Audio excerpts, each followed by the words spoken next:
Red zone लगाई जाने वाली रुकावटें हटाना शुरू कर दी गई हैं। इसी पर बात कर लेते हैं। मोहसिन मुल्क हमारे साथ मौजूद हैं। मोहसिन, बताइएगा।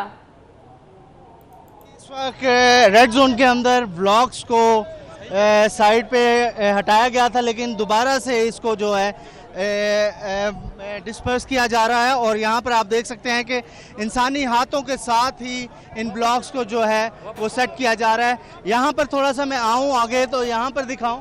ये पहले तो मैं ये दिखा दूं कि किस तरीके से यहाँ पर इसको ब्लॉक्स को हटाया जा रहा है। यहाँ पर बैजेस, झंडे और उसके साथ साथ तमाम पार्टीज़ के, ये कह सकते हैं कि पीडीएम की तमाम जमातों के यहाँ पर बैजेस वगैरह पड़े हैं। थोड़ा सा आगे जाऊं तो यहाँ पर कुछ और काफ़िले हैं। ये इससे पहले मैं JUI के काफ़िले दिखा रहा था, ये मुस्लिम लीग नून से। हाँ जी, कहाँ से आए हैं जी? हम एक मिनट यार, हम वहाँ से आए जी जहाँ जानवर और इंसान इकट्ठे पानी पीते हैं, आपको पता है। हम चोलिस्तान से आए हैं और इतनी दूर से आए हैं सिर्फ अपने मियाँ नवाज शरीफ की मोहब्बत में। अच्छा जी, थोड़ा आगे आए तो आगे आके हम आपको यहाँ पर पीपल्स पार्टी के भी कुछ काफिले मौजूद हैं। तो ये सारी सूरत हाल है इस वक्त रेड जोन के दाखिली मुकाम की, जहाँ पर हर कोई अपनी कोशिश कर रहा है कि अंदर तक सुप्रीम कोर्ट तक जाया जाए और सुप्रीम कोर्ट तक जो जाकर अपनी तमाम तर चीज़ें जो है वो दिखाई जाए। यहाँ पर भी एक बड़ी तादाद में लोग ठहरे हैं और हर जगह पर नारेबाजी है और यही कोशिश है कि अंदर जाया जाए। जहानिया से, जिला खानेवाल से प्रेसिडेंट हूँ मैं। कब से निकले वहाँ से? हम सुबह 10 बजे यहाँ पहुँच। कब तक रहेंगे यहाँ? ठीक है, मोहसिन मुल्क हमें अपडेट कर रहे हैं। मोहसिन, बहुत शुक्रिया आपका। हमारी नुमाइंदगान फरजाना और रजीना हमारे साथ ही मौजूद हैं। फरजाना, आपसे ये जानना चाहेंगे, जैसा कि हम अपने नाज़रीन को बता भी रहे हैं कि जजेस गेट को इस वक्त ये जो मुजाहिरीन है इन्होंने घेर लिया है, तो आज अहम तरीन केसेस की समाअत भी होनी है सुप्रीम कोर्ट में। पंजाब इलेक्शन के हवाले से नज़रसानी की जो दरख्वास्त है उस पर भी आज समाअत होने जा रही है, मगर अगर जजेस गेट का ही घेराव किए हुआ है इन्होंने, तो क्या जजेस आ पाएंगे? क्या आज सुप्रीम कोर्ट में कोई समाअत हो पाएगी या नहीं?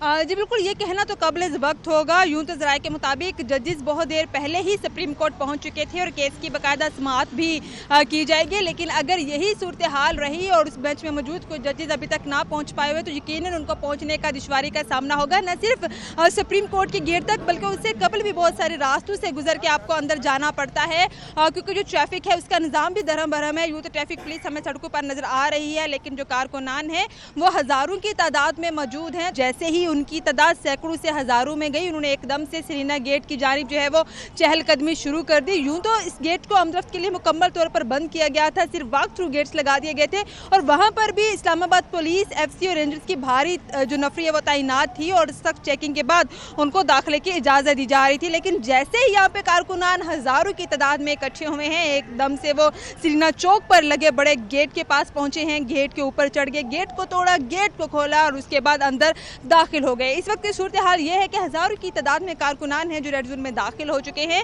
वहाँ पर खड़ी पुलिस, FC एहलकार और रेंजर्स उनका मुंह तकते रह गए और बड़ी ही आराम से जो कारकुनान हैं वो रेड जोन में दाखिल हो गए। और यही नहीं बल्कि उनका सिलसिला भी जारी है। मुल्क भर से काफिले हैं जो आ रहे हैं, कोयटा, चमन, गवादर, सिब्बी, बलोचिस्तान, KP के, वहाँ से भी कारकुनान की आमदरफ्त का सिलसिला जारी है। और इन कारकुनान में ख़वातीन भी बड़ी तादाद में शामिल हैं जिन्होंने अपनी अपनी पार्टी के बैनर्स उठाए हुए हैं। नारेबाजी भी जारी है और सुप्रीम कोर्ट की तरफ उनकी चहलकदमी जारी है। दूसरी जानब तर्जुमान पुलिस की जानिब से भी ये मैसेज बाकायदा तौर पर जारी कर दिया गया है कि जो मुजाहिरीन हैं वो रेड जोन में दाखिल हो चुके हैं, लेकिन जो सूरत हाल है वो बहुत ज़्यादा पुरअमन है और उसको मजीद पुरअमन रखने के लिए इस्लामाबाद पुलिस और इंतजामिया मुकम्मल तौर पर अलर्ट है। पुलिस की जानिब से ये कह दिया गया है कि सूरत हाल पुरअमन है, मगर ये भी साथ ही कह रहे हैं कि मुजाहिरीन रेड जोन में दाखिल हो गए हैं, तो किसकी जिम्मेदारी थी कि इनको यहाँ पर दाखिल नहीं होने की इजाज़त दी जानी?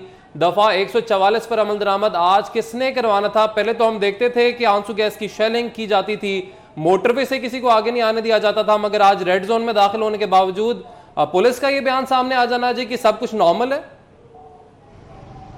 जी बिल्कुल, आज ना तो हमें इस्लामाबाद में कहीं पर दफ़ा 144 का नफाज नज़र आया और ना ही वो दफ़ा 245 नज़र आई जिसके तहत पाक फौज इन सड़कों पर तैनात की गई थी। ये जो गेट है वहाँ पर एफसी एहलकार बड़ी तादाद में थे, रेंजर्स थे, पुलिस एहलकार तो थे ही, लेकिन उनके सीनियर अफसरान भी मुँह तकते रह गए जब हज़ारों की तादाद में कारकुनान दाखिल हुए। मेरे अक़ब में बिल्कुल ये वही गेट है जहाँ से एंटर होकर कारकुनान रेड जोन की जानिब जा रहे हैं। गेट को दोबारा फिर से पुलिस की जानिब से बंद तो कर दिया गया, लेकिन जब दिल करता है कारकुनान आते हैं, इस गेट पे चढ़ते हैं, खोलते हैं और हज़ारों की तादाद में अंदर दाखिल हो जाते हैं। वहाँ पर मौजूद पुलिस अफसरान से ऑफ द रिकॉर्ड हमने पूछा कि भाई दफ़ा 144 किधर है, ये क्या हो रहा है, तो वो बेबसी से कोई भी जवाब देने से कासर नजर आए और एक मुख्तर सा जवाब दिया कि भाई हम क्या कर सकते हैं, कारकुनान हज़ारों की तादाद में हैं। इससे कबल दीगर जमातों के भी कारकुनान हज़ारों की तादाद में नजर आते थे, उन पर शेलिंग की जाती थी, डंडे बरसाए जाते थे और बहुत सारे मामला देखने में नजर आते थे। हमने देखा फरजाना के खवातीन पर भी आंसू गैस के शेल जो है वो चलाए जाते थे, मगर ये बताइएगा कि आज कोई किसी किस्म की रेजिस्टेंस पुलिस की जानिब से आपने देखी या कोई एक भी शेल आंसू गैस का आज फायर किया गया इनको रोकने के लिए? आंसू गैस के शेल हमें सड़कों तो क्या आज पुलिस वालों के हाथों में भी नज़र नहीं आए। पुलिस वाले मौका पर मौजूद थे, बड़ी तादाद में थे और ख़ुद सीनियर अफसरान भी वो मौका पर थे जिन्होंने फैसले लेने होते हैं, अपने माहतियत एहलकारों को हदायत जारी करनी होती हैं। वो भी हमें फुटपाथ पर खड़े नज़र आए, लेकिन उनकी जानिब से कारकुनान को नहीं रोका गया। किसी किस्म के मुज़ाकरात करने के लिए भी सीनियर अफसरान आगे नहीं आए कि उनको कहा जा सकता कि अगर आपने दाखिल होना है तो हमसे मुज़ाकरात किए जाएँ, कोई तरीक़ेकार होता है।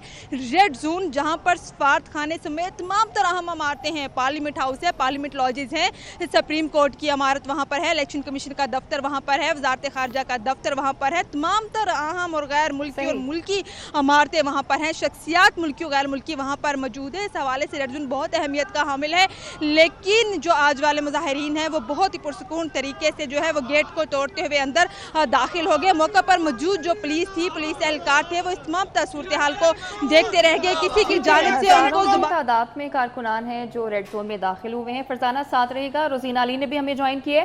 रोजीना, आप बताएगा आप इस वक्त कहां पर मौजूद हैं और कारकुनान की कितनी बड़ी तादाद देख रही हैं आप?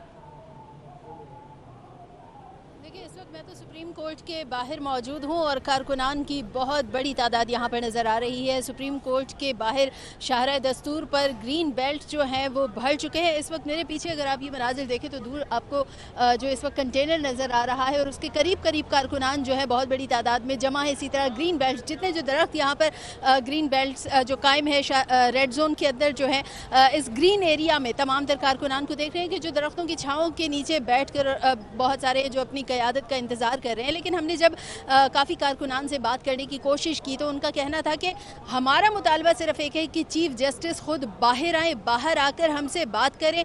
जो कानून मियां नवाज शरीफ के लिए था वही कानून जो है वो बाकी सबके लिए होना चाहिए। उनका कहना था कि हमारा एहतजाज जारी रहेगा, हम यहाँ पर अपना एक अहम मुतालबा लेकर आए हैं और उनका ये भी कहना था कि हमने किसी चीज़ को नुकसान नहीं पहुँचाया। यहाँ पर हम देख रहे हैं कि बेशतर मुजाहिरीन मौजूद हैं और अभी मजीद जो है काफिलों की आमद का सिलसिला अभी भी यहाँ पर जारी है। ठीक है रोजीना, आप साथ रहिए। फरजाना, जैसे कि रोजीना ने हमें बताया कि अभी और भी काफिले हैं कि जो पहुंचेंगे, तो आप मुझे बताएगा, जैसे कि आपने पहले भी कहा कि हजारों की तादाद में ऑलरेडी कारकुनान पहुंच चुके हैं, और कितने काफिले हैं जो भी पहुंच रहे हैं, ये तादाद कितनी बड़ी हो सकती है? जी बिल्कुल, कारकुनान की आमद का सिलसिला मुसलसल जारी है। जैसा कि आप मेरे अक़ब में भी देख सकते हैं, अभी भी जो काफ़िले हैं ये जा रहे हैं। ये PMLN के भी हैं, ये पीपल्स पार्टी के भी हैं और दीगर तमाम जमातों के ये काफ़िले हैं जो आने का सिलसिला शुरू हो गया है। जैसे सुबह शुरू हुई तब तो काफ़िलों की तादाद कम थी, लेकिन जैसे जैसे वक्त गुजरता जा रहा है काफ़िले इस्लामाबाद पहुँचते जा रहे हैं और कारकुनान की बड़ी तादाद जो है वो इस वक्त रेड जोन में दाखिल हो चुकी है। पहले तो मुकम्मल तौर पर सख्ती की गई थी, तमाम तर गेट्स को मुकम्मल तौर पर बंद कर दिया गया था, खासतौर पर इस श्रीनगर चौक के गेट को भी, क्योंकि ये गेट भी इसलिए बहुत ज़्यादा अहमियत का हामिल है कि यहाँ से मुड़ते ही राइट साइड पे एम्बेसीज के दफातर हैं, सफारत खाने हैं, गैर मुल्की दफ्तर हैं, इसके साथ साथ इलेक्शन कमीशन का भी दफ्तर है। इस वजह से इस गेट पर सख्ती ज़्यादा की गई थी, लेकिन वो अब कहीं पर भी नज़र नहीं आ रही। जैसे ही जो कारकुनान है हज़ारों की तादाद में इकट्ठे हुए हैं वो एकदम से अंदर दाखिल हो गए। इससे कबल यहाँ पर सामने ग्रीन बेल्ट बनी गई हैं, दरख्त हैं, उनके साए में कारकुनान ने जमा होने का इंतजार किया। जैसे ही ये काफिले बड़ी तादाद में जमा हुए, तादाद हज़ारों की कारकुनान हज़ारों को पहुंचे हैं तो उसके बाद वो गेट तोड़कर गेट खोलकर अंदर दाखिल हो चुके हैं और अभी तक ये ताहाल सिलसिला जारी है। इन कारकुनान में बुजुर्ग भी शामिल हैं, खवातीन भी हैं, बच्चे भी हैं और जमीयत उलमाए इस्लाम की कारकुनान खवातीन भी हमें यहाँ पर नजर आई हैं।